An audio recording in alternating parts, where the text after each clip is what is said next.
Welcome back. Now we will continue with the analysis for this stock, starting with the financials and then the earnings, AI, and closing remarks. If you have not seen part one, be sure to watch it for end to end coverage, including supply and demand, institutional ownership, and technical analysis. We'll leave the link in the description for you. All right, so we're jumping over to Yahoo Finance to take a look at Figma's financials. Now, the most recent quarter, we see that ends on March 31, but coming down, profit margin is sitting at negative 123%, and operating margin is negative 41%. None of this is good. Uh, you know, I'm reluctant to say that they're an early startup company because I'm in the IT field, and many of the companies I worked at uses Figma, and they're very popular. So I'm very curious as to why the numbers are really, frankly, this bad. And maybe when we get to earnings, they will tell us a little bit more. The return on equity is 100 and negative 101%. That is almost telling us how management is the efficiency of the management and what they're doing with the funds coming out of operations. Revenue is 1.1 billion. That's a good number.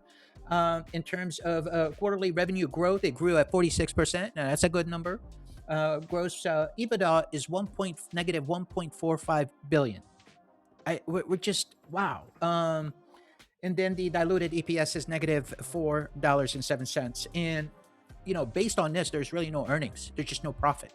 And it's all in the negative. So coming down to look at what we got going on here, the debt to equity ratio is 3.8%. Now that's good because it seems like maybe they're relying on investors, which we saw on the institutional investor side.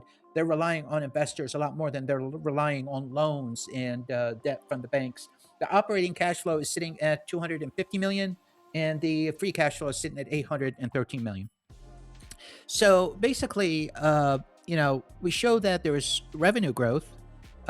We show that their profit margins are just non-existent. They're not profitable at the moment. Earnings are not even reported, or they're just not there. Diluted EPS is negative $4.07, and they have some cash flow to withstand some of the things that are happening in the market today, including the onslaught of AI and what it's doing to everything that's out there. Let's get over to the earnings and see if we can see any silver lining in the earnings. So Figma delivered an exceptional strong first quarter with revenue surging 46% over year to 333 million, marking a second consecutive quarter of accelerated growth. Management attributed the performance to broad-based strength across enterprise adoption, seat expansion, customer retention, new user growth, and increasing AI usage. Customer engagement remained robust, with net dollar retention rising to 139%, the highest level in more than 2 years. The company also expanded its paid customer base to approximately 690,000, while the number of customers is spending more than 10,000 and 100,000 annual recurring revenues continued to grow at an accelerated pace.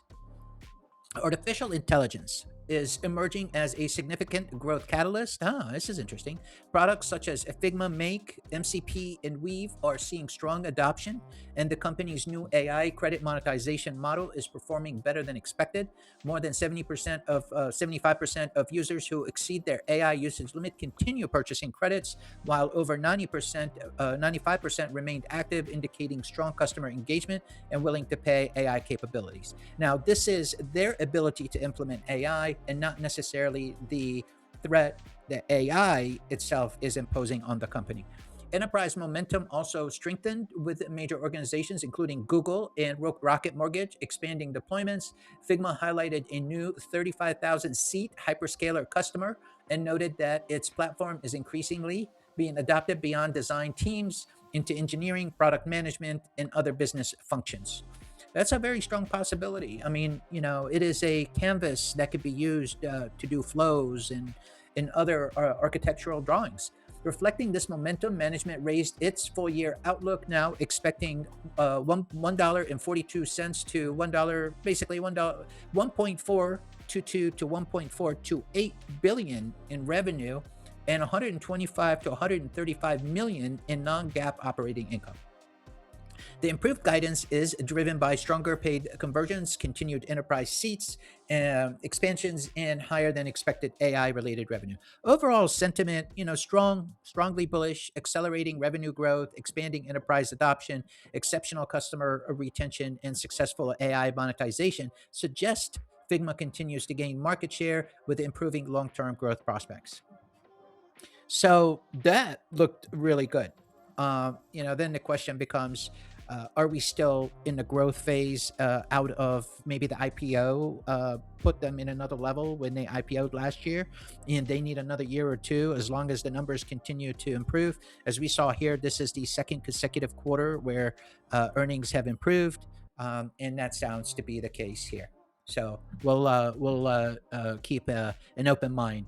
Let's go take a look at what the news has to say. And in looking at a sort of a quick scan on the news, it seems to be quite bullish. So, according to Yahoo Finance, Figma strengthened investors' confidence following its recent user conference and investor sessions where management showcased product innovation, enterprise momentum, and expanding AI capabilities. Benzinga reports that Figma shares are testing their 200-day moving average, with investors watching closely to see whether a bullish Bank of America buy rating can help drive the stock strong higher.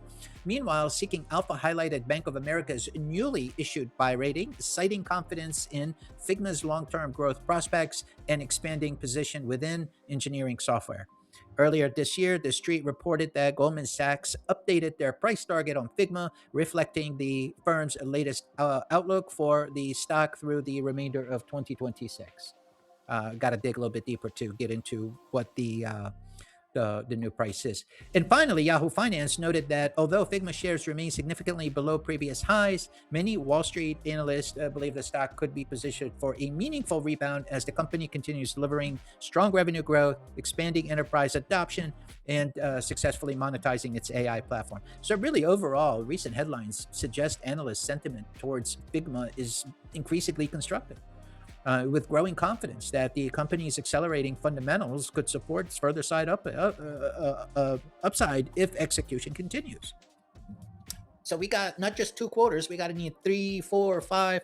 So now I can vouch they have a quality product, but I can't vouch if AI is competing or hurting their business. And so far, nothing in our research has really pulled that out and said it directly. We're now at a point as to what Bottom Finders thinks of Figma. Now, the tool itself, I myself am familiar with it. I've been around it for some time. They are a robust tool that many organizations are using. As you just saw, Google and Rocket Mortgage has just been onboarded with them. And, but the market that they're in, this creative design, seems to be taking a hit by what AI is doing to society in general. AI has impacted software engineering, it impacted quality assurance, and now it's impacting creative design. And I think this is where some of the big investors like Vanguard, BlackRock, and State Street are sort of on the sideline a little bit there. Now, going through the analysis, the supply and demand were not at optimum, but they're still in alignment of where things should be. I'd like to see the institutions have a little bit more control of the supply pool, and that's going to be critical, especially with pricing power on the stock. When they need to push the price up and get it to go in a particular direction, they need that kind of control. Now, they got that 17.5% short interest. They got clever market makers in there. We saw Susquehanna, we saw Citadel, we also got Goldman Sachs, and I think I may have even seen Jane Street. So they're going to play those numbers. They're not going to let those shorts off easy, and they're going to hit their stops and take their money, and with a strong potential to shoot that price or shoot the stock into a squeeze or a very fast climb up. Now, in terms of the technicals, we saw that there's a long-term sort of downward trend. There's a line that's acting as a resistance. You got the support at the 1660. So, it's moving towards that. If it breaks the downward trend, then you have a play there. Let it close a couple of ticks before you put your stop below the line.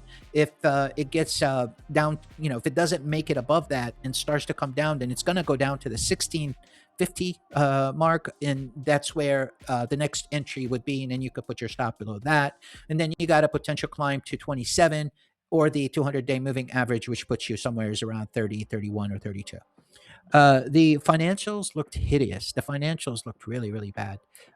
You can I think what we can attribute that to, based on this very nice earnings report, that they are a growing company. They are going to grow out of it. The interesting part is that they're not in debt. So, they have like 3% debt.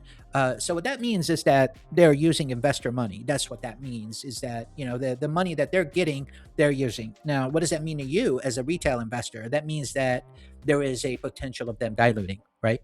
Now, dilution is not going to come easy because you got other investors in the mix. But if they run out of money, uh, they either have the option of diluting or borrowing. So one or the other. So what you have to keep in mind is, do they continue to report good earnings quarter after quarter? Because as long as we see revenue growth and good execution, then what we're seeing is that they're climbing out.